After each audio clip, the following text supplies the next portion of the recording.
Lucy's Kitchen, it's Lucy's Kitchen. She's Lucy and she's got a kitchen.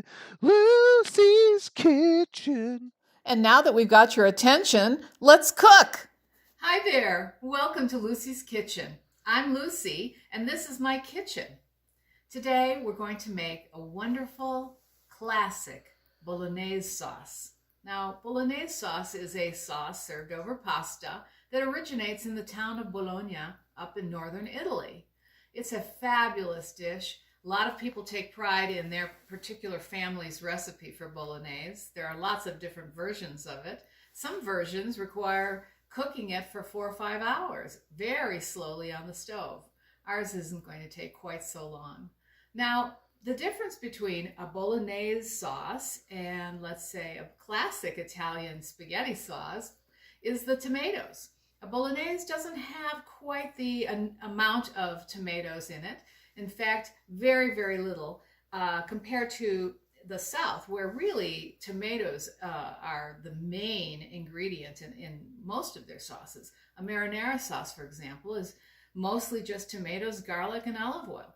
This sauce is a little bit different. We do have a little tomato, but it tends to be a little bit more of a whiter sauce. Now, in northern Italy, you'll get cooking that involves white wine and cream and all kinds of delicious savories, and it's not quite the same, but every bit as delicious as that which they make in the South.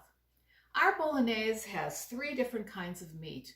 We're going to use some really good quality ground beef, some ground pork, and for extra flavor, I've got some chopped smoked bacon. Now, you can use pancetta if you have that around. I just didn't, and this does the job, I'd say, pretty adequately. And I'm going to have a slight difference than the classic Bolognese.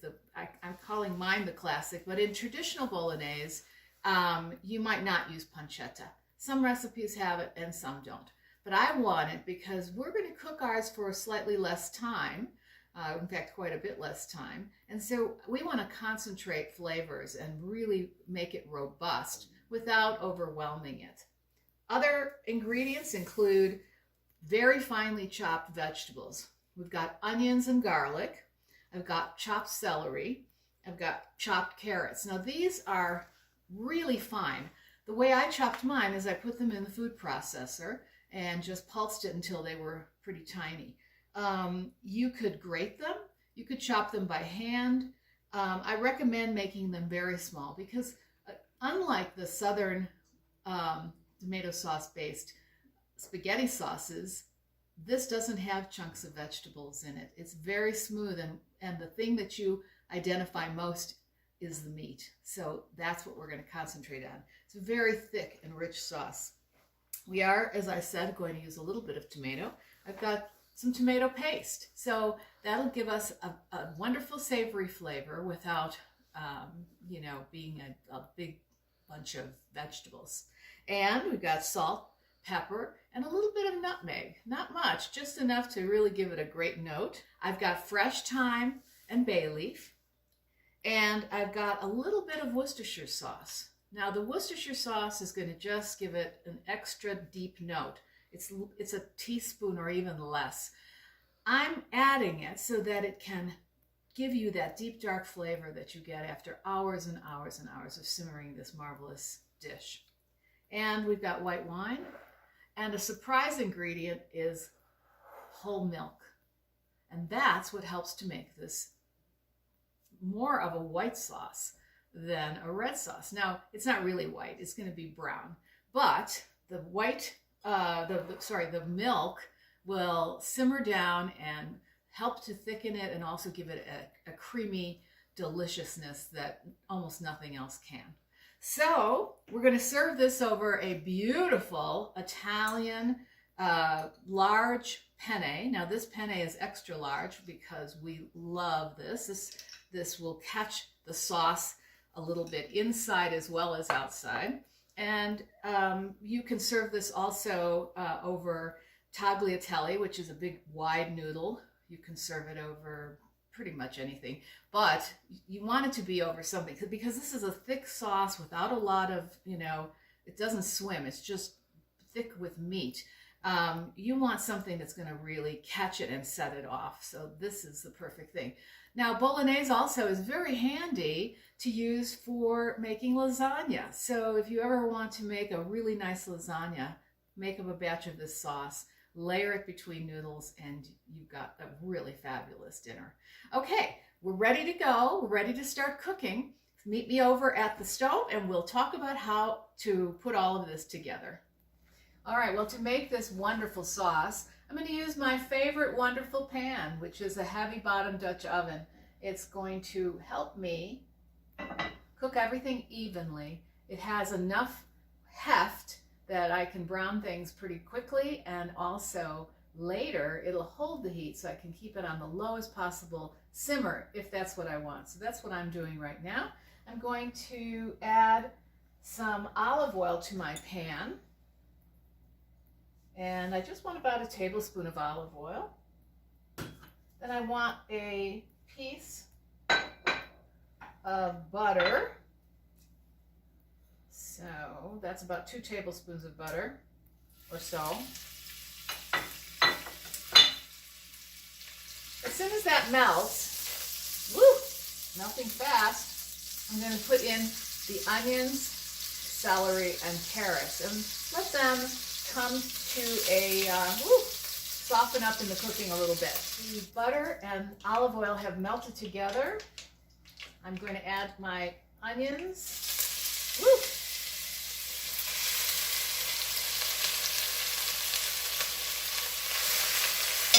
Turn that down. Stir them around a little to get all of that goodness distributed. I'm going to add celery, stir that around. Now I'm turning it back up because the temperature in the pan has dropped and we need it to stay medium-high. Got our carrots right here.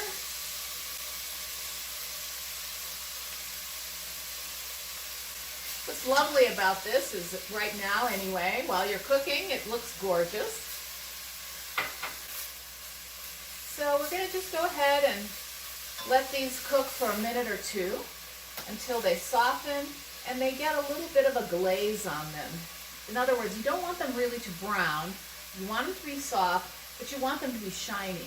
And that suggests that the fat has distributed itself very well on the vegetables. They're so beautiful and they're so important to this dish. Okay, everything looks good and we're ready to add the meat, brown the meat. So the first thing I'm going to add is the bacon or pancetta. Again, I'm working on high heat here because I want this to, I don't want it to boil. I don't want it to steam. I want these things to start to brown. Mainly the meat. The vegetables actually are just as glistening as I had talked about. They're softened and combined beautifully. And so now I'm adding this bacon, and I want this to crispen up a little. So we're going to just cook this for a minute or two until the bacon is crispy. So we've been cooking it for a couple minutes here, and it's really starting to render its fat. Now, what I said earlier was crispy, but I didn't mean crispy like when you fry bacon for breakfast. I meant we want this to render out as much fat as possible, and we're not throwing away the fat. It's going to be combined in here with all the other ingredients and give it an amazing flavor. So let's take a look. The bacon it's thoroughly cooked, and some of it is starting to brown a little bit, which is perfect. And at this point, I think we can add some of our other meats. I'm going to add our pork. Now this is a ½ pound of pork. It's ground, of course. We just have to smush it around and get that going. And we're gonna spend the bulk of our time here browning the meat. And I'm going to say this will take about 8 minutes or so once we add the beef. So You can add them both at the same time, and then it's just a matter of the cook using a little elbow grease to get this stuff browned.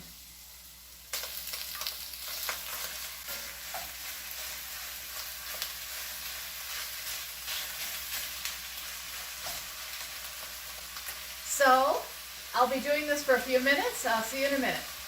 Okay, it's pretty much brown, but there's still big lumps of meat that are clumped together, and we want to break those up. So just take your wooden spatula and start chopping away. It works actually very, very well to do that with something with a sort of a straight edge. And our ultimate goal is to have a pretty fine meat sauce. We don't want big chunks of meat. This is starting to smell amazing. What can I tell you? All right. I'm going to add some of my savories now. I'm going to add my thyme. And with fresh thyme, you pull it off the stem. Just use the leaves. If a little stem goes in there, it's okay.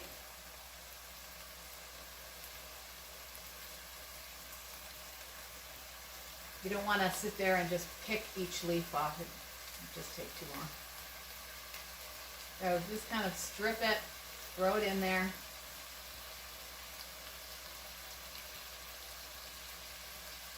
And I think I've got some right in here.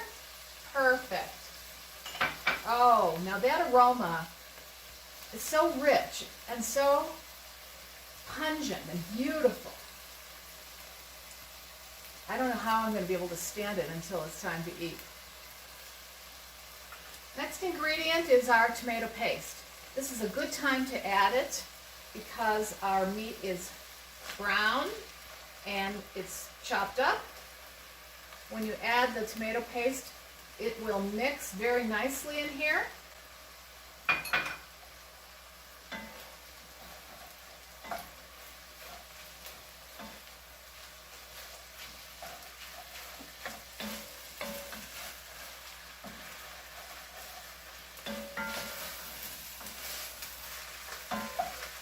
That is really beautiful. Turn this down.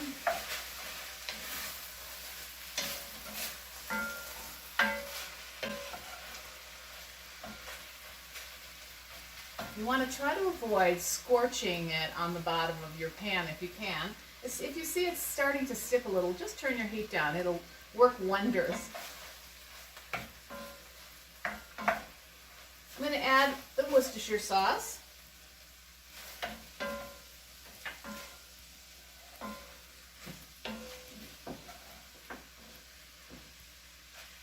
And now I'm going to add the white wine.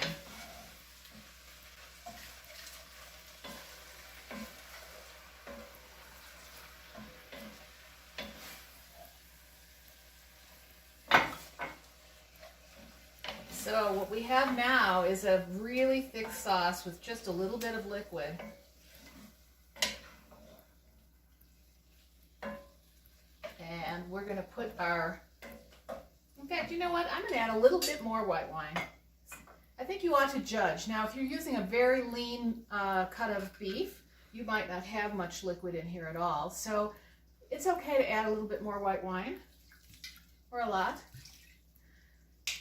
Now, once you're going though, if you need more liquid, use water rather than wine, because wine just continues to add flavor, where water just thins it out a little bit and it doesn't change the flavor in any way. Okay, now we're about right. So you can see that this is a very, very thick meat sauce. Doesn't have much in the way of liquid, but it has a little. And that liquid's going to help to simmer and bring out all these flavors, and it's just going to be divine. Now, the last thing I'm adding before we go to simmer is our salt and pepper and our small amount of nutmeg. We'll stir that in.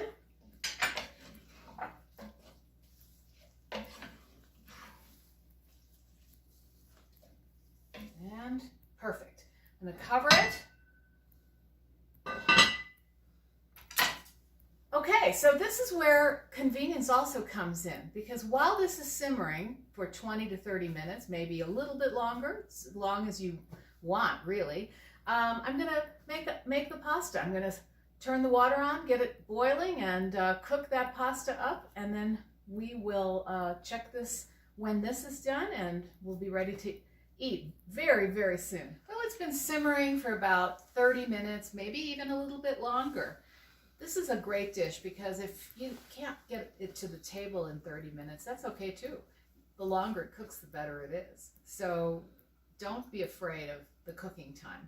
You're going to taste it, and this is a perfect time to taste for seasonings. Oh yeah, there we go. So, first of all, before I taste it, I'm going to stir it. Oh, this is great.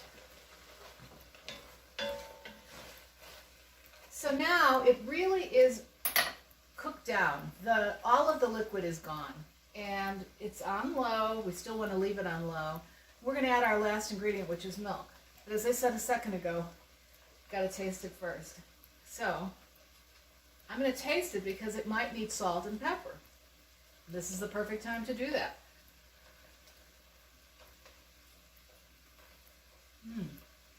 It's really good. So, because of the bacon and the half teaspoon of salt and a half teaspoon of pepper, it doesn't really need that much. The bacon had its own salt. I'm not really sure I understand why it is salty enough, but I'm going to add just a little salt because I like it just a little bit saltier. And when we add the milk, it's going to cook down and get creamy, and the salty flavor will actually soften. So I'm just going to put a little bit of salt in here, like 1/4 teaspoon. And I always love extra fresh ground pepper, so I'm going to put some of that in there too. Probably another 1/4 teaspoon. Stir that up.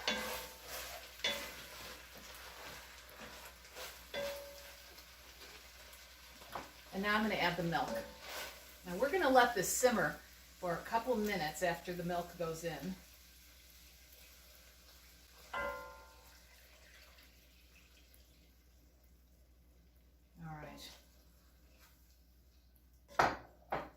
So as you can see, this isn't really a red sauce, not quite a white sauce either. Somewhere in between, maybe a tan sauce. Doesn't sound good. How about an orange sauce? Slightly orange. Oh, so this is beautiful. I'm going to cover it up again, and I'm going to let it simmer for 2 or 3 minutes, and then I'm going to meet you over there at the counter so we can give it a taste. All right, ready? Ah, wow, that smells delicious. I'm gonna here's the pasta. It's been tossed with some butter. Keep it from sticking to itself. And now I'm just gonna take a nice ladle full of this sauce. And, oh goodness. I'm going to put a little bit of this wonderful Parmesan on here. And by a little, I mean a lot. Can't hurt to put some more freshly ground pepper over the top. And here's our flat Italian parsley, which is gorgeous and delicious. Put some of that right there. And as always, I have some of my homemade sourdough bread to serve on the side, which is a delicious companion to this dish. Now we'll give it a try. Okay, that's steaming hot. It's gonna be good.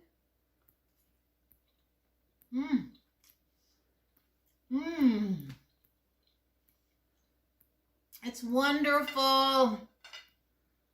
Wow. Night and day, completely different from Southern Italian red sauce. It is its own special treat. They're both great. try this. I think you'll love it. It's just so, as you saw, simple and delicious. In fact, I'm going to have a little bit more. This was too good, and I gotta have some.